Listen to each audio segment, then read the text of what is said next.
If I don't get this started now, I will never start it. I've just been putting this off for days. And tonight's it's New Year's Eve. So I guess this is as good a time as any to do this. It's been another one of those years. It wasn't terrible, but it definitely had its moments. Thankfully, I am back at work. I'm back at a full-time position that is a definite improvement over my last full-time job. It started out, I actually got on at LaSalle, the nuclear power plant down in LaSalle, for their outage. And what that is they don't really shut down the plant, but they clean. It's like a very in-depth cleaning process. They bring in contractors and temporary hires, and they give the place they give the plant a thorough cleaning and repairs, and you work like 12 hours a day, 7 days a week, which, don't get me wrong, the money is excellent, and I definitely need the money. It's just all those long, and it's not even really the long hours, the 12 hours a day. It's just that I didn't really have time for anything else. And that can kind of weigh on me. Especially when I'm not able to go to church or go to my writers group. God saw me through it, though. He always has, and He always will. And I am thankful for that. It just felt very strange. It was like out in the middle of nowhere. And I was cleaning the office areas, or the cubicle areas. And I could just look out the windows and see the empty fields and those wind turbines. They have them all around outside, and just looking at them, it just felt it was just like very surreal. And I'm trying to navigate the hallways and whatnot. It felt strange being back at work. I had to go through the training process and get my badge made, and I had to go through the screening process, of course, and that all took place at their training facility in Braidwood. So I would be there for like, I don't remember however many days it was, but I was just sitting there in the cafeteria waiting to get called on for them to call me and let me know that my badge was ready and I was good to go. But I kept myself occupied. I was writing in my journal and typing it out on my laptop and reading books on my Kindle. I was being paid the entire time that I was out there.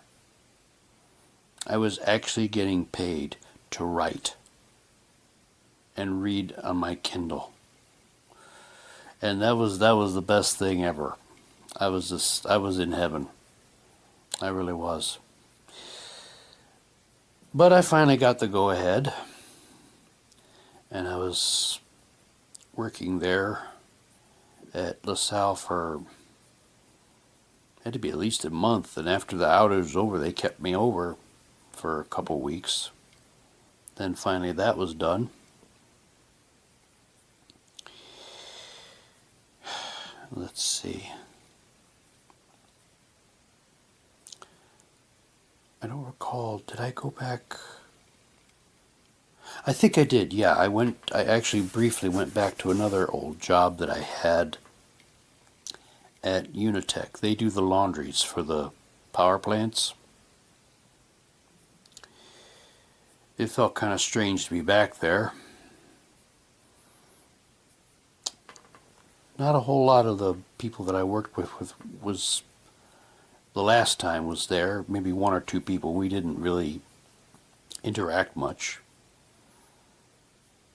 One guy did remember me, and he said hi to me. The other guy, he just went on about his business. Didn't say anything.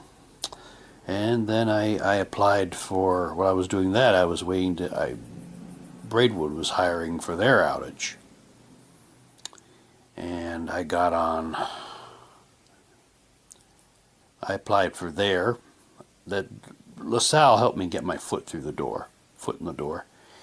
And I applied there, and I actually got in there, and that was, they hired me on after that. And no, wait, I'm sorry, no. We didn't, they hired me on as a temp. And then they hired me on full time, and then came the outage. Their outage was in October. LaSalle's outage was from about February to March. I don't remember. It's like you remember things, and then you don't, and you want to try to get them out while they're still fresh in your mind. I have that problem a lot when I'm like writing in my journal. I want to try and get down what I'm feeling and experiencing while it's still fresh and raw, but I'm too busy going through it to write it down. So when I finally do get a chance to write it down, it's like all of the emotion is gone and the feelings are gone, and it's just not the same. But I do try to remember that, my experiences, if nothing else, they give me things to write about, and I can get my emotions out onto the paper and then type them up on my laptop and get them printed out and share with my writers group, and if it's good enough, I'll even post it in one of our yearly anthology, which we had another one, by the way. I think I did like 3 pieces. I contributed 3 pieces to it, and we had our publication party at the Joliet Library on Black Road, in the room where we usually have our meetings, and all the members of our group came and sold their books, and Denise's son, he provided the little treats. He does a really good job, he really does. And Ed Culkins was there, dressed as Santa. He dresses as Santa every year. And I was so happy that one of the ladies from my church came. She's this little Asian lady. And she came, and she seemed to have a good time. I was happy about that. I was like it. I always like it when the two anchors in my life, my church and my writers group, I always like it when they intersect. I get such a kick out of that.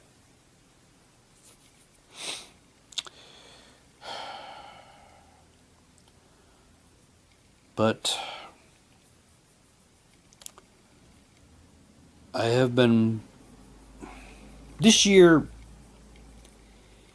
I've just been, I've actually made I've made an actual New Year's resolution this year.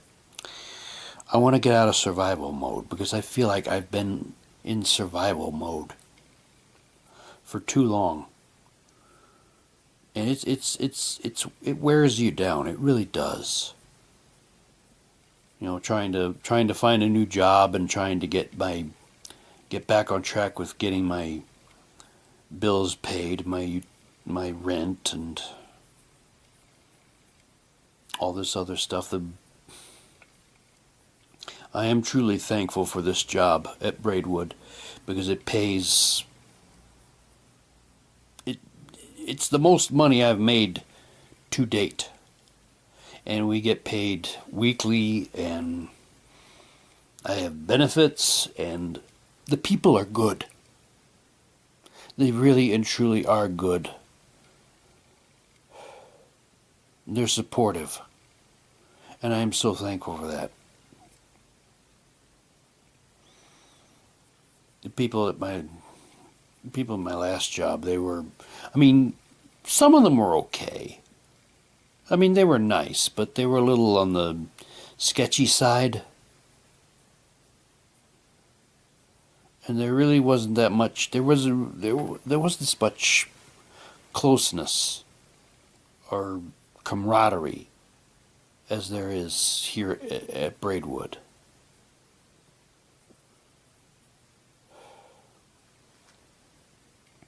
They'll stand up for you. They'll stick up for you.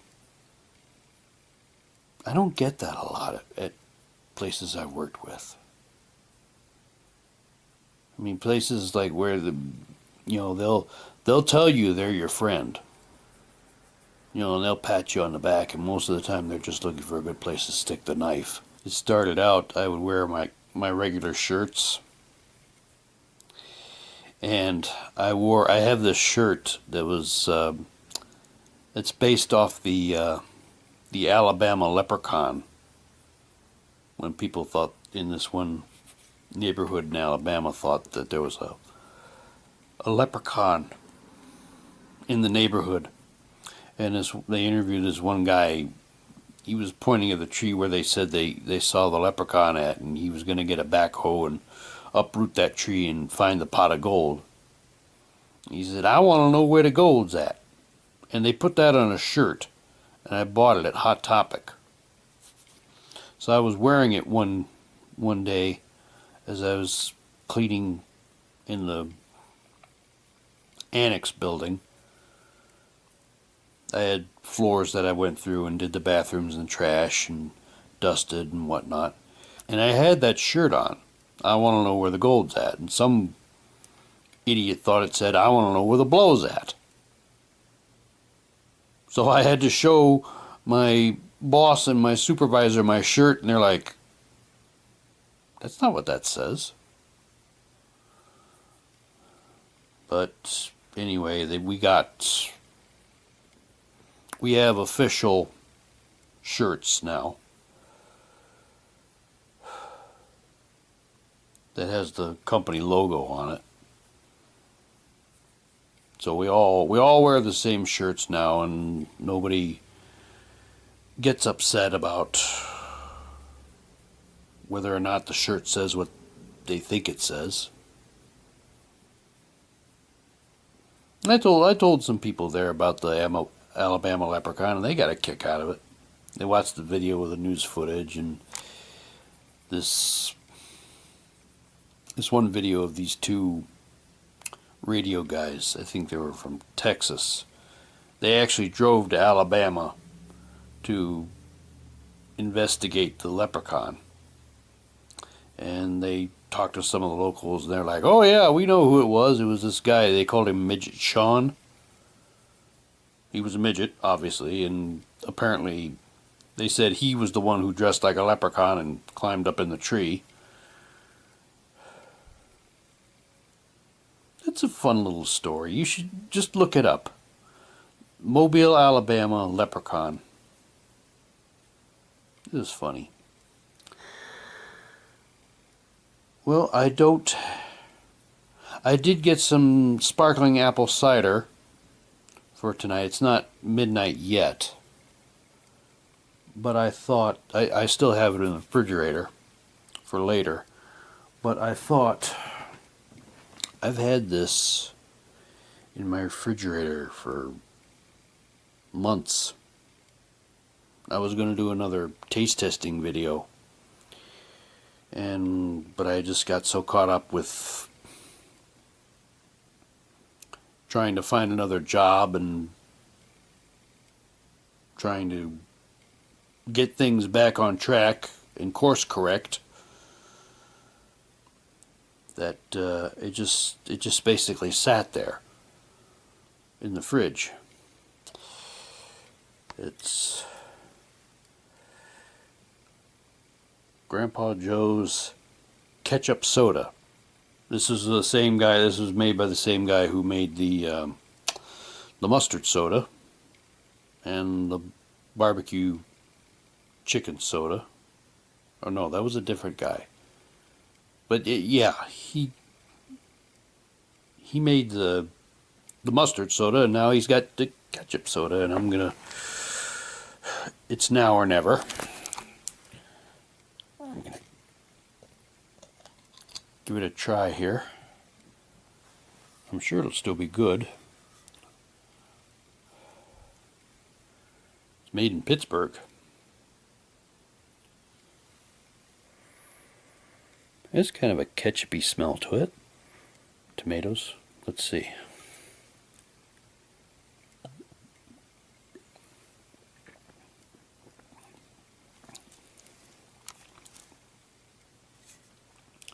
It doesn't taste like any ketchup I've ever had.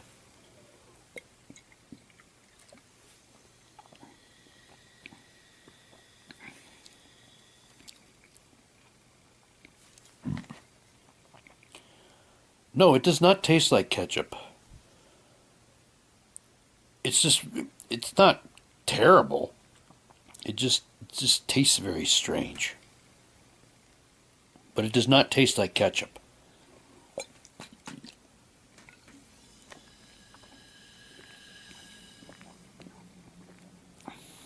No. It's not disgusting. It just tastes weird.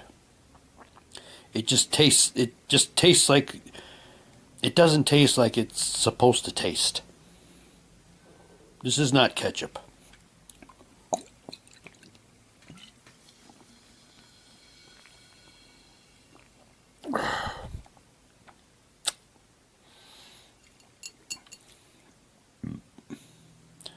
But as I said,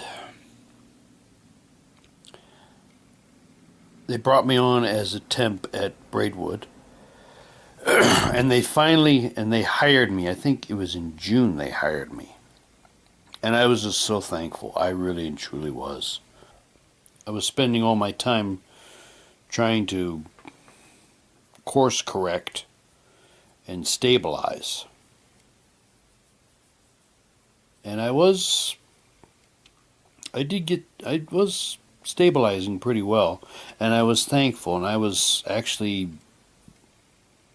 excited about having this new opportunity, working with good people, with good pay and good benefits. And I gave God the glory for it. I really do. I give thanks. I am indeed thankful.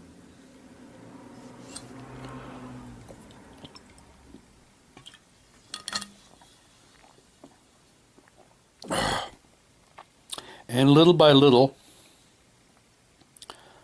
I was starting to get out of survival mode, going back to having some semblance of a life and doing the things that God has given me to enjoy. I actually started buying candles again, and I'll show you those. I'll show you the one that I got and the one I ordered, which I haven't burned yet. And I even got a couple of audio dramas from the H.P. Lovecraft Historical Society, and I'll do videos on those with all the little extras that they include, the newspaper articles and letters and whatnot. I have missed doing those. I haven't done any of those in a while. I haven't ordered any of those in a while, and I miss listening to them. I'll listen to audio dramas. I listen to podcasts. I don't watch a lot of TV. Only on Saturday nights, really. When Sven's on. I'll stay and watch Batman, Star Trek, and Kolchak the Night Stalker, and Lost in Space. If I'm still awake, I'll fade in and out as the evening goes on. And finally, I just shut the TV off and go to bed.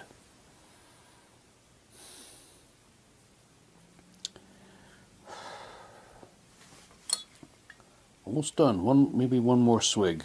We'll see.